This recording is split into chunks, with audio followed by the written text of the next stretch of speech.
برادران ملت اسلامی، السلام علیکم ورحمۃ اللہ وبرکاتہ۔ الحمدللہ الحنان المنان الذي خلق الانسان وعلمه البيان، والصلاة والسلام على رسوله سيد الانس والجان وعلى آله واصحابه ذوي الخير والإحسان، اما بعد فاعوذ بالله من الشيطان الرجيم، بسم الله الرحمن الرحيم۔ والذين هم بآيات ربهم يؤمنون والذين هم بربهم لا يشركون والذين يؤتون ما آتوا وقلوبهم وجلة أنهم إلى ربهم راجعون أولئك يسارعون في الخيرات وهم لها سابقون۔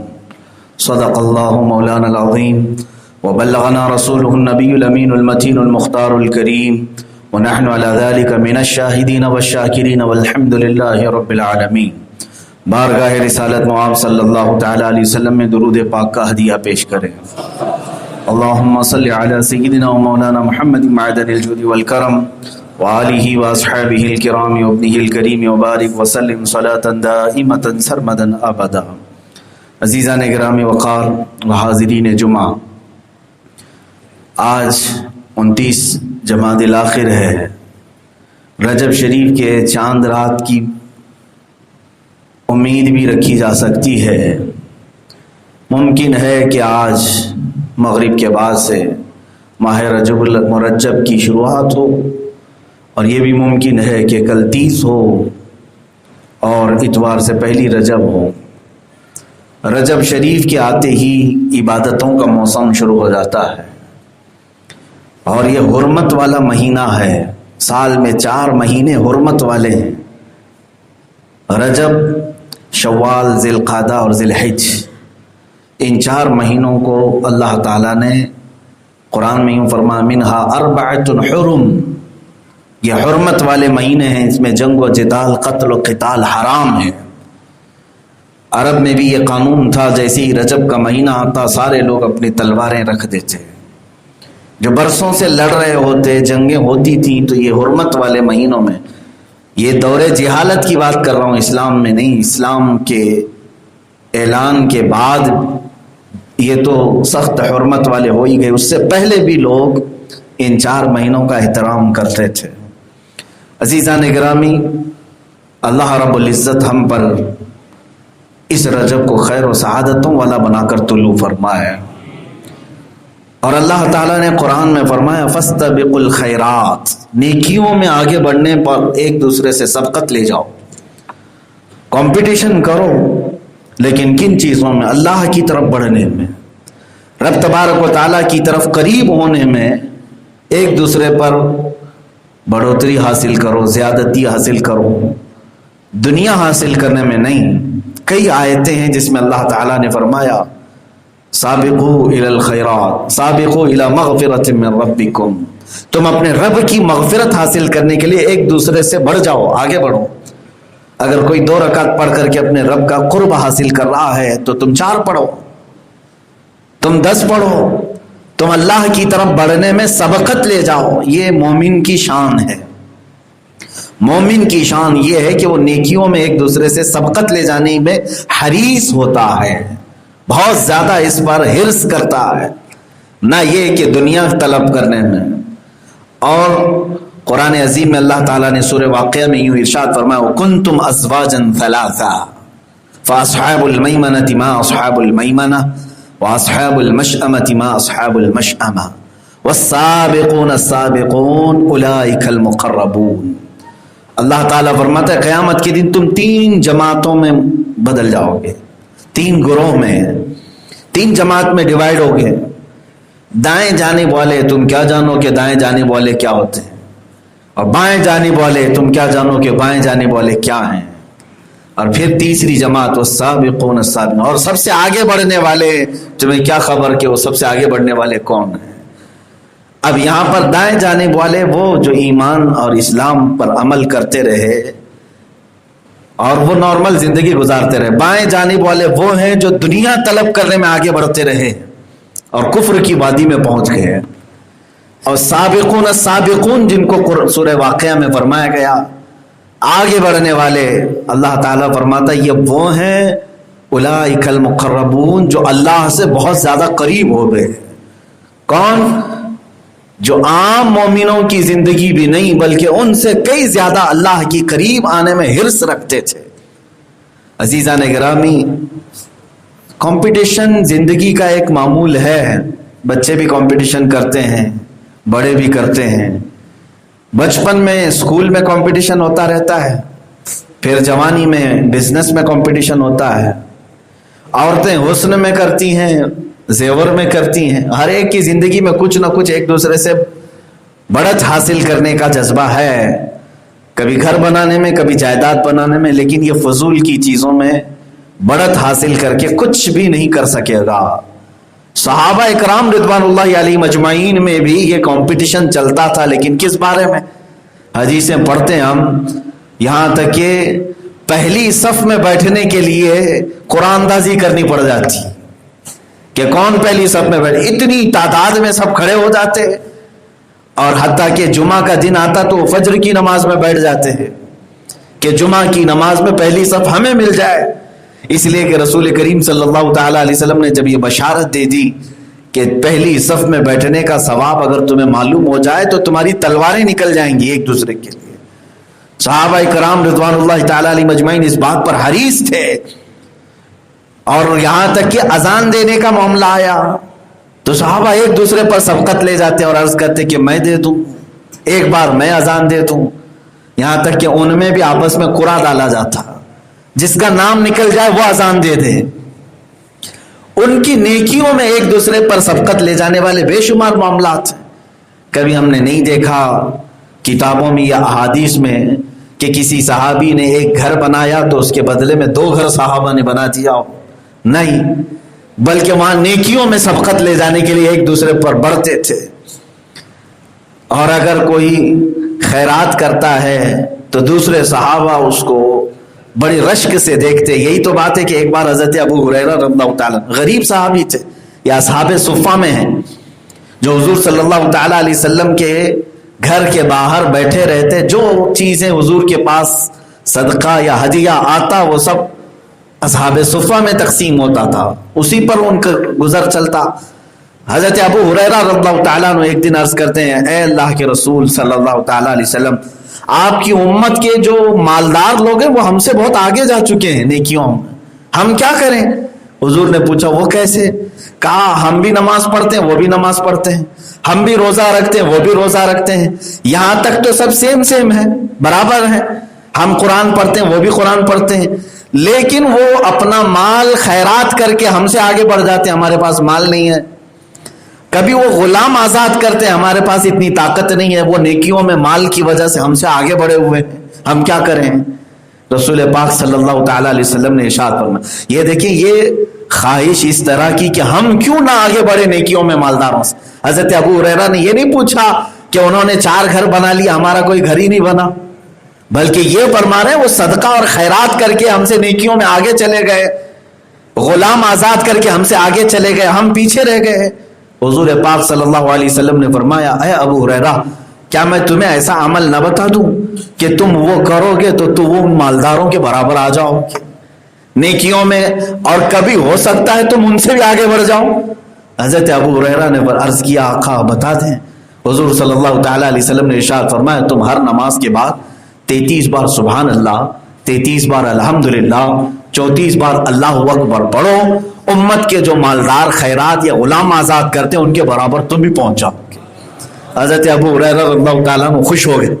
جو غریب صحابہ تھے ان کو سب کو بتا دیا کہ یہ عمل کرو اور ہم کسی سے پیچھے نہیں رہیں گے. سب اس عمل میں رہ گئے.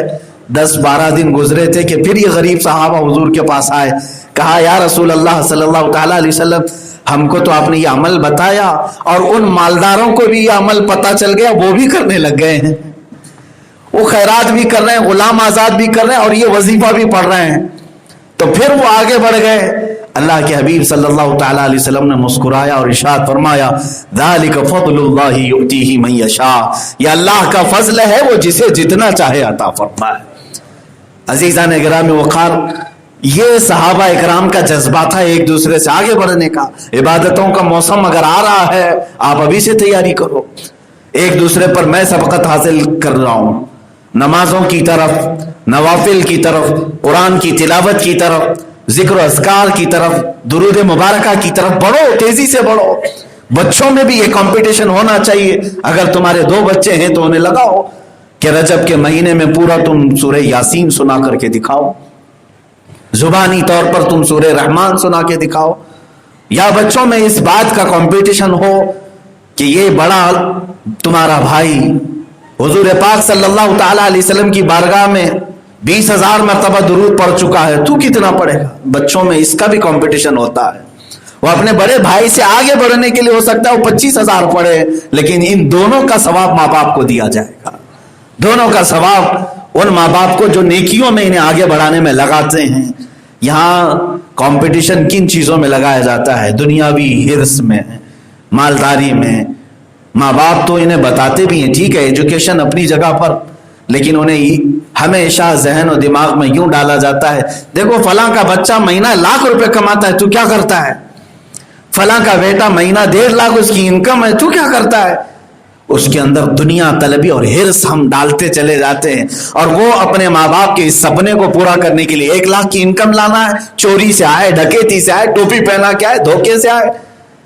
اسے یہ نہیں، بلکہ کمپٹیشن دوسروں کے طور پر یوں لگاؤ فلاں 1 لاکھ کماتا ہے تو کیا ہوا، لیکن نمازیں غائب کر کے کماتا ہے، شریعت کو چھوڑ کر کے کماتا ہے. بیٹا اگر تجھے اللہ تعالی حلال 1 لقمہ عطا کرے 5 وقت کی نمازوں سے، میں سمجھتا ہوں تو دنیا کے کروڑ پتی سے زیادہ امیر ہے. اللہ نے تجھے یہ سعادت بخشی ہے، تو زیادہ امیر ہے، تو زیادہ دولت مند ہے.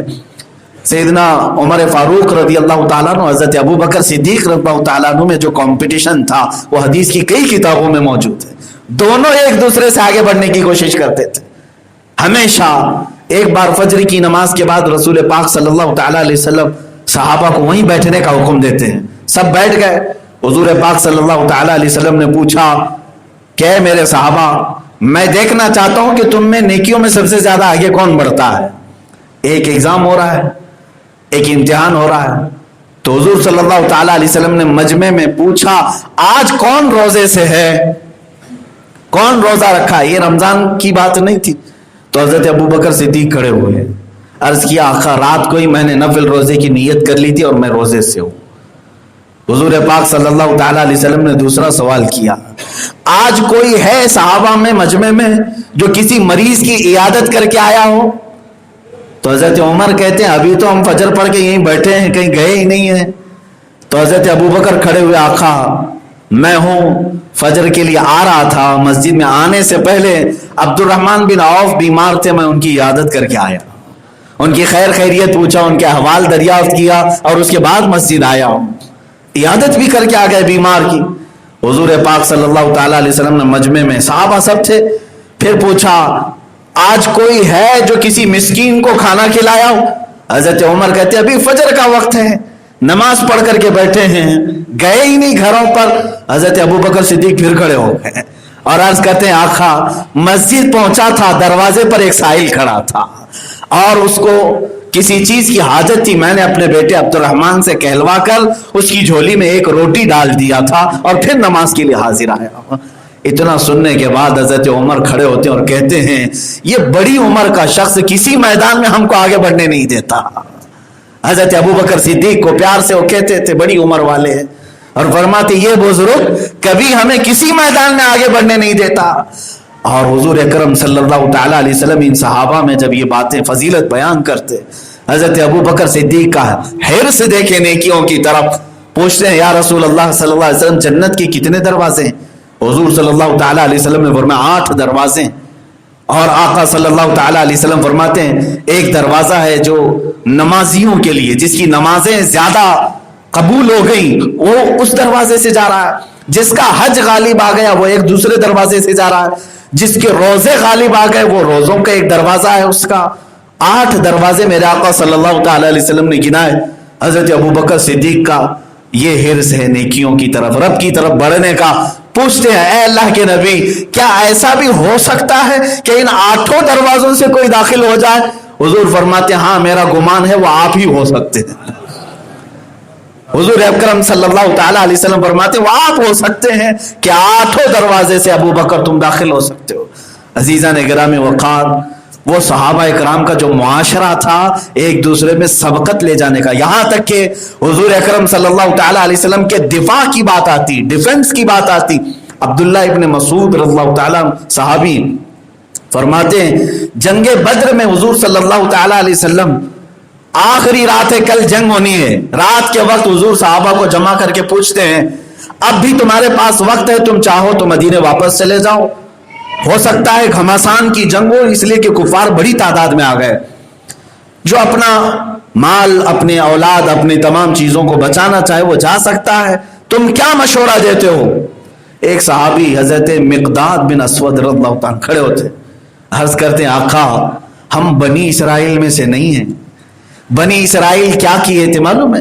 موسیٰ علیہ السلام کا ایک قوم سے مقابلہ ہو گیا تھا. قوم جبارین، بڑی قوم تھی، بڑے لمبے چوڑے لوگ تھے، اور اس زمانے میں وہ بہت ظلم کرتے تھے. ان سے مقابلہ کرنا تھا حضرت موسیٰ علیہ السلام کو اور ان کی ایمان والی جماعت کو، بنی اسرائیل. تو حضرت موسیٰ علیہ السلام نے ان کو بلایا، چلو قوم جبارین سے لڑتے ہیں اور انہیں مات دیتے ہیں. تو بنی اسرائیل نے کیا کہا تھا؟ وہ قرآن میں ہے اذهبا انت وربک فقاتلا ان ہاہنا قاعدون. اے موسیٰ، آپ اور آپ کے بھائی حضرت ہارون، آپ دونوں جاؤ، آپ کا رب آپ کے ساتھ ہے، ہم یہاں بیٹھ کر کے دیکھیں گے کہ آپ لوگ لڑتے کیسے ہیں. یہ کون کہا تھا؟ بنی اسرائیل نے کہا تھا اپنے نبی کو، قوم جبارین سے اے موسیٰ علیہ السلام آپ اور آپ کے بھائی جا کر کے لڑیں، جنگ کریں، ہم دیکھیں گے یہاں بیٹھ کر کے کہ آپ لڑتے کیسے ہیں. یہ بنی اسرائیل تھے. تو حضرت مقداد بن اسود جنگ بدر میں حضور صلی اللہ تعالیٰ علیہ وسلم کے سوال کرنے پر کہ کون یہاں رہے گا، کون جائے گا، عرض کرتے ہیں آقا ہم بنی اسرائیل نہیں جو یہ کہیں گے اے رسول پاک آپ جائیں اور لڑیں، بلکہ کہتے ہیں اے اللہ کے نبی ہم آپ کے آگے سے لڑیں گے، آپ کے دائیں سے لڑیں گے، آپ کے بائیں سے لڑیں گے، پیچھے سے لڑیں گے، یہاں تک کہ دشمن کا ایک تیر بھی آپ تک نہیں آنے دیں گے، اور اگر آپ تک کوئی آتا ہے تو وہ ہماری لاشوں کو روند کر کے آئے گا. یہ حضرت مقداد بن اسود نے کہا، حضور صلی اللہ تعالیٰ علیہ وسلم خوش ہوئے اور اللہ تعالیٰ کی طرف سے انہیں بشارت سنائی صرف اس جذبے کی وجہ سے. آپ سنیں حضرت عبداللہ ابن مسعود اس جنگ میں تھے، وہ زندگی پر کہتے ہیں کاش اللہ تعالیٰ مقداد بن اسود کی زبان میری زبان میں رکھا ہوتا، میرے منہ میں رکھا ہوتا، اور جنگ بدر کی رات میرے بھائی مقداد نے جو جملے کہے تھے ایک بار میں کہا ہوتا تو آج فخر کر رہا ہوتا. یعنی ان باتوں پر بھی وہ ایک دوسرے پر سبقت لے جانے کی کوشش کرتے اور نیکیوں پر دوسروں کے لیے رشک کرتے. اور ایک دو چیزیں جو نیکیوں میں بڑھنے کی ہیں، حضرت ابو بکر حضرت عمر رضی اللہ تعالیٰ دونوں حضور صلی اللہ تعالیٰ علیہ وسلم کے ساتھ رات میں جا رہے تھے، اور رات کے وقت حضرت عبداللہ ابن مسعود یہی صحابی نماز پڑھ رہے تھے اپنے گھر میں، قرآن کی تلاوت بلند آواز سے کر رہے تھے. حضور رک گئے، باہر رکے. جب عبداللہ ابن مسعود رکوع میں گئے تو خوش ہو کر کے کہا اے ابو بکر عمر، بشارت ہے عبداللہ ابن مسعود کو وہ جو مانگے اللہ آج قبول کرے گا، جو مانگے وہ اللہ قبول کرے گا. حضرت ابو بکر اور عمر ساتھ میں تھے اور رات کو واپس آ گئے. حضرت عمر کہتے ہیں میں صبح فجر سے پہلے بھاگا عبداللہ ابن مسعود کو بتانے کے لیے کہ ہم رات گزر رہے تھے رسول پاک صلی اللہ علیہ وسلم کے ساتھ، تم نماز پڑھ رہے تھے، حضور نے سن لیا. آئے، کہا کہ عبداللہ ابن مسعود بشارت ہو تم کو، رات کو تمہاری نماز رسول پاک نے سنا، ہم بھی ساتھ میں تھے، اور کہا ہے کہ اللہ سے تم جو مانگو کہ اللہ قبول فرمائے گا. عبداللہ ابن مسعود فرماتے ہیں آپ کو خیر ہو اے عمر، رات ہی کو ابو بکر آ کر مجھے بشارت سنا کے گئے، رات میں ہی وہ آ کر کے سنا کے جا چکے. حضرت عمر کہتے ہیں وہ کسی میدان میں تھکتے نہیں ہیں، کسی میدان میں وہ تھکتے نہیں ہیں. یہاں تک کہ حضرت عمر فرماتے ہیں میں مسکینوں اور غریبوں کی مدد کرنے کا ایک دن طے کر لیا مدینے میں کہ جو بھی مجھے زیادہ مستحق نظر آئے اس تک پہنچ جاؤں گا. بڑے تلاش و جستجو کے بعد ایک بوڑھی عورت انہیں نظر آئی جس کا کوئی تھا نہیں، وہ کمزور عورت تھی. حضرت عمر کہتے ہیں میں نے طے کر لیا کہ روزانہ صبح اس کا کام کر دوں گا. فجر کے وقت جب گئے تو دیکھا اس کے گھر میں کچرا جھاڑا ہوا ہے، بستر جمایا ہوا ہے، سب چیزیں سلیقے سے رکھی ہیں. کوئی آ کر کے جا چکا، دوسرے دن آئے پھر دیکھا کہ سب اس بوڑھی عورت کا کام پورا ہے، کوئی کام کی اسے حاجت نہیں، کھانا بھی بنا رکھا ہے اتنی صبح۔ تیسرے دن حضرت عمر کہتے ہیں فجر سے پہلے میں جا کر کے اس بوڑھی عورت کے گھر کے پاس کھڑا رہا، دیکھا اذان ہونے سے پہلے ایک شخص چادر منہ پر ڈالے ہوئے گھر سے نکل رہا ہے، کچرا سب جھاڑ کر کے، میں نے اس کی چادر کھینچی، دیکھا وہ ابو بکر صدیق تھے، ابو بکر صدیق تھے۔ حضرت عمر کہتے ہیں اس بات پر نہیں، ایک بار رسول کریم صلی اللہ تعالی علیہ وسلم نے اعلان فرمایا کہ ہے کوئی میرے صحابہ میں جو اللہ اس کے رسول کے لیے اپنا مال وقف کرے؟ حضرت عمر اپنے گھر آئے اور اپنے گھر والوں سے کہا آج ابو بکر سے آگے بڑھنے کا بہترین موقع ہے میرے پاس، یہ ہے کمپٹیشن، دنیا داری میں نہیں۔ کہتے ہیں پورا مال جمع کر کے آدھا آدھا کر دیا۔ اس وقت تو 2.5% زکوٰۃ تھی نا، آج بھی 2.5، 100 روپے ہیں تو 2.5 زکوٰۃ کے طور پر۔ حضرت عمر نے آدھا کر دیا، 50-50، آدھا اپنے گھر میں رکھا اور لے کر حضور کی بارگاہ میں آئے، یہ سوچتے ہوئے کہ سارے صحابہ میں سب سے زیادہ مال آپ لے کر کے آئے۔ لیکن وہاں پہنچے تو پتہ چلا حضرت ابو بکر پورا ہی لے کے آئے ہوئے تھے، پورے گھر کا لے کر کے آئے تھے۔ حضور صلی اللہ تعالی علیہ وسلم نے حضرت عمر سے پوچھا کتنا لے کے آئے ہو؟ کہا میں آدھا لے کے آیا ہوں۔ گھر میں کیا چھوڑا ہے؟ کہا آدھا چھوڑا ہے، آدھا گھر والوں کے لیے۔ حضرت ابو بکر سے پوچھا تم کتنا لائے؟ کہا یا رسول اللہ صلی اللہ علیہ وسلم پورا لے کر آئے۔ گھر میں کیا چھوڑا ہے؟ کہا اللہ اس کے رسول کو چھوڑا ہے۔ حضرت عمر کا ایک تاریخی جملہ ہے، کہتے ہیں واللہ لن اقدمک یا ابا بکر، قسم خدا کی ہے ابو بکر میں کبھی تم سے آگے نہیں جا سکتا، کبھی تم سے آگے نہیں جا سکتا۔ عزیزان گرامی وقار صحابہ کرام رضوان اللہ تعالی علیہم اجمعین میں یہ معاملہ تھے۔ جنگ بدر میں جانے سے پہلے ایک رات میں جھگڑا ہو رہا ہے، ایک گھر میں جھگڑا ہو رہا ہے، کس میں؟ باپ اور بیٹے میں۔ کس بات پر؟ بیٹا جوان ہے، باپ بوڑھا ہو چکا ہے، صحابہ ہیں دونوں، اور دونوں اس بات پر جھگڑا کر رہے ہیں کہ گھر میں ایک کا رہنا ضروری ہے اور ہم رسول پاک صلی اللہ تعالی علیہ وسلم کے دفاع کے لیے میدان میں جانا چاہتے ہیں۔ بیٹا کہتا میرا حق زیادہ ہے، باپ کہتا میرا حق زیادہ ہے۔ دونوں کا یہ آپس میں چلتا رہا معاملہ، یہاں تک کہ قرآن اندازی کی، قرآن میں بیٹے کا نام نکلا۔ کہا کہ نہیں حضور کے پاس چلتے ہیں، میں یہ قرآن کو چھوڑتا ہوں، حضور صلی اللہ علیہ وسلم کے پاس جاؤں گا۔ اپنی فضیلت بتائی، کہا کہ یا رسول اللہ صلی اللہ علیہ وسلم مجھے اتنی جنگوں کا تجربہ ہے، فلاں فلاں جگہ گیا ہوں، میری عمر آج ان تمام مشاقی میں گزر گئی، یہ تو ابھی بچہ ہے میرا، جوان ہے، میں زیادہ کام آؤں گا تجربے کے اعتبار سے۔ بیٹے نے اپنی فضیلت بیان کی، کہا اے اللہ کے نبی میدان جنگ میں بہادر اور طاقتور شہسوار کام آتے ہیں، ان کی عمر زیادہ ہو گئی ہے، اگر یہ تھک گئے تو کئی لوگوں کو مصیبت میں ڈال سکتے ہیں، اگر یہ کمزور ہو گئے تو انہیں اٹھا کر کون لائے گا، فلاں فلاں۔ باپ اور بیٹے ایک دوسرے کے متعلق عرض کر رہے ہیں، کن باتوں میں؟ رسول اللہ کے ڈیفنس میں۔ حضور صلی اللہ تعالی علیہ وسلم وحی کے ذریعے سے فرماتے ہیں اللہ رب العزت کا حکم یہ ہے کہ یہ بیٹا بدر میں جائے گا، باپ اپنے گھر کی نگہبانی کرے گا۔ آپ کی عمر ہو گئی، آپ گھر میں نگہبانی کریں۔ چیخ مار کر کے وہ صحابی رونے لگے، اے اللہ اس بوڑھاپے نے مجھے رسول اللہ سے دور کر دیا، اس بڑی نیکی کو حاصل کرنے سے اس بڑھاپے نے مجھے دور کر دیا، کاش میں جوان ہوتا تو آج رسول پاک کے ساتھ جا رہا ہوتا۔ عزیزان گرامی وقار ان کی یہ تمنائیں تھی جو نیکیوں میں آگے بڑھنے کے لیے تھی۔ اللہ نے تمہارے پاس جوانی عطا کی ہے، طاقت ہے، قوت ہے، اور جس کے پاس مال ہے تم رکھے رہ گئے اسی طرح سے، اور ایک وقت آئے گا جب تم پچھتاؤ گے میرے پاس فلاں فلاں سب چیزیں تھی، کاش میں سب خیرات کیا ہوتا، حشر کے میدان میں اونچی گردن کے ساتھ فخر کر رہا ہوتا، سب کے سامنے فخر کر رہا ہوتا۔ بے شمار اس طرح کے صحابہ کرام کے بھی معاملات ہیں، امت کے اہل اللہ بھی ایسے ہیں جو نیکیوں میں سبقت لے جانے کی کوشش کرتے تھے۔ آج ہمارے حالات ایسے ہو گئے کہ ہم بچوں کو دیکھتے ہیں، نوجوانوں کو دیکھتے ہیں، وہ کن چیزوں میں سبقت لے جانا چاہتے ہیں۔ پڑوس کے بچے نے بائک لی ہے تو باپ سے بچہ لڑ رہا ہے میرے گھر میں بائک کیوں نہیں آئی، پڑوس کے بچے نے موبائل لیا ہے تو میرے ہاتھ میں موبائل نہیں، فلاں کے بیٹے کو اس کے باپ نے موبائل دلایا ہے، اس کے پاس آئی فون ہے، میرے پاس کچھ بھی نہیں ہے۔ یہ بچوں کا کمپٹیشن ہے آج، گاڑی میں، موبائل میں، گیم میں، کپڑوں میں، انہی میں کمپٹیشن ہے۔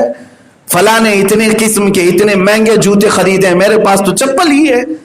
یاد رکھو دنیا دیکھتے رہو گے تو ہمیشہ تم حریص رہ جاؤ گے، کبھی سکون کی دولت نہیں ملے گی، نا شکر بن کر کے دنیا سے جاؤ گے، اس لیے کہ دنیا کبھی تمہیں سیراب ہونے نہیں دیتی، کبھی نہیں۔ حضور اکرم صلی اللہ تعالی علیہ وسلم کا فرمان عالی شان ہے، فرماتے ہیں اثنان لا یشبعان، دو لوگ ایسے ہیں جن کا پیٹ کبھی نہیں بھر سکتا، ایک علم حاصل کرنے والا اور ایک دنیا حاصل کرنے والا۔ دنیا کی طلب ایسی ہے کہ تمہارا پیٹ صرف قبر کی مٹی بھر سکتی ہے، تمہاری خواہشات کبھی نہیں ختم ہوں گی، اس لیے دنیا میں اپنے سے بڑے کو نہ دیکھنا بلکہ اپنے سے چھوٹے کو دیکھنا۔ شیخ سعدی رحمۃ اللہ تعالی علیہ فرماتے ہیں جامع مسجد میں نماز پڑھنے کے لیے گیا تو میری چپل چوری ہو گئی، چپل چلی گئی یا پھر چپل ختم ہو گئی تھی، تو چلتے چلتے آپ ایک دوسری مسجد میں آئے، پیروں میں کنکریاں چوب گئیں، آبلے پڑ گئے دھوپ کی شدت کی وجہ سے، رونے لگے مسجد میں بیٹھ کر کے اللہ میں اتنا محتاج ہو گیا کہ آج چپل بھی خرید نہیں سکتا، سیاحت میں تھے مال نہیں تھا۔ فرماتے ہیں کہ میں سجدے میں رو کر کے باہر نکلا تو مسجد کے دروازے پر ایک پیر کٹا ہوا آدمی بیٹھا تھا جس کے دونوں پیر ہی نہیں تھے، تو دل نے یہ جھنجھوڑا کہ صرف تیرے چپل گئی ہیں، اس کے تو پیر ہی نہیں ہیں، پھر بھی وہ خاموش بیٹھا ہوا ہے۔ واپس دوڑے ہوئے مسجد میں آئے، عرض کیا مولا میری شکایت کو معاف کر دے، تو نے پیر تو سلامت عطا کیے ہیں، پیر سلامت عطا کیے ہیں، سر سلامت تو پگڑی ہزار کہا جاتا ہے۔ عزیزان گرامی وقار، اسی طرح سے جو دنیا کے حرص میں رہتے ہیں وہ کبھی سیراب نہیں ہوتے، شکایت پہ شکایت ہی کرتے رہتے ہیں۔ عورتوں کو ہم نے دیکھا ہے ایسی ایسی شکایتیں اپنے شوہروں کے متعلق لے کر آتی ہیں کہ فلاں مجھے میرے شوہر ایسا کرتا ہے ویسا کرتا ہے۔ میں اکثر عورتوں سے کہتا ہوں فرعون تو نہیں ہے تمہارا شوہر کہ تمہیں سلا کر کے تمہارے ہتھیلیوں میں کیل ٹھوکتا ہے یا پھر تمہارے بالوں سے چھت پہ لٹکاتا ہے۔ وہ سیدہ آسیہ تھی جن کا شوہر فرعون تھا اور انہیں سخت ترین ظلم دیتا تھا، تب بھی وہ حضرت آسیہ کہتی تھی آمنت برب موسیٰ و ہارون، میں موسیٰ اور اس کے ہارون کے رب پر ایمان رکھتی ہوں۔ وہ اس وقت بھی ایمان کو ساتھ رکھتی تھی۔ شکوہ اور شکایت کے ساتھ تمہارا پیٹ کبھی نہیں بھر سکتا، اسی لیے نیکیوں میں سبقت حاصل کرنے کی کوشش کرو۔ بچوں کو دنیا طلبی میں نہیں بلکہ نیکیوں میں، بچوں میں ان باتوں کا کمپٹیشن لگاؤ کہ مسجد میں کون کتنے دن حاضر رہا، قرآن کون کتنے دن پڑھا، بلکہ بچوں کو قرآن پاک کے علاوہ سیرت مصطفیٰ صلی اللہ علیہ وسلم کی کتاب پکڑائیں ان کے ہاتھ میں، مہینے بھر کے بعد دیکھیں کس نے کتنے صفحے پڑھے، کون حضور کی سیرت سب سے زیادہ جانتا ہے۔ حضور پاک صلی اللہ تعالی علیہ وسلم کے صحابہ میں کتنے لوگوں کے نام تمہیں معلوم ہے، فلاں کو معلوم ہے۔ یہ سب مسابقات اب ختم ہو گئے، کوئی کمپٹیشن ہوتے تھے پہلے تو ہوتے تھے لیکن اب اس کا بھی زمانہ ختم ہونے لگ گیا۔ عزیزان گرامی وقار، اب رجب شعبان اور رمضان یہ عبادتوں کے موسم ہے، بچوں کو لگا دو نیکیوں کی طرف، سبقت کرو۔ آپ کے پاس مال ہے تو کثرت ایک دوسرے پر بڑھت حاصل کرنے کی کوشش کریں۔ قرآن کہتا ہے اللہ پر ایمان رکھنے والوں کی صفت یہ ہے، اللہ فرماتا ہے والذین هم بآیات ربهم یؤمنون، جو اللہ کی آیتوں پر ایمان رکھتے ہیں، والذین هم بربهم لا یشرکون، اور اللہ پر اپنے رب کا کے ساتھ کسی کو شریک نہیں ٹھہراتے، والذین یؤتون ما آتوا وقلوبهم وجلۃ انہم الی ربهم راجعون۔ وہ اللہ تعالیٰ فرماتا ہے اور جو انہیں دیا جاتا ہے اس پر وہ قناعت کرتے ہیں اور ان کا دل اللہ کی طرف لگا رہتا ہے۔ اولئک یسارعون فی الخیرات، یہ وہ لوگ ہیں جو ایمان والے جو نیکیوں میں سب سے زیادہ آگے بڑھتے ہیں، وہم لہا سابقون، اور جو دوڑتا ہے وہی سب سے پہلے پہنچتا ہے، جو دوڑتا ہے وہی سب سے پہلے پہنچتا ہے اور سست آدمی سب سے تاخیر میں جاتا ہے۔ آج یہاں جو دوڑا جنت میں وہ پہلے اندر داخل ہوگا اور جو یہاں پیچھے رہا وہ برسوں کے بعد جنت کی طرف جا رہا ہوگا۔ اللہ تعالی ہمیں نیکیوں کی طرف سبقت لے جانے کی توفیق عطا فرمائے، دنیا داری اور حرص و طمع سے مولا ہم سب کی حفاظت فرمائے۔ قدیر و جبار خدا ہمارے بچوں کو، ہم سب کو، ہمارے گھروں کو رجب المرجب، شعبان المعظم، رمضان المبارک خیر اور سعادتوں اور نیکیوں کے ساتھ عطا فرمائے، اور رب تبارک و تعالی ہر بری بلا اور بیماری سے ہم سب کی حفاظت فرمائے۔ وآخر دعوانا الحمدللہ رب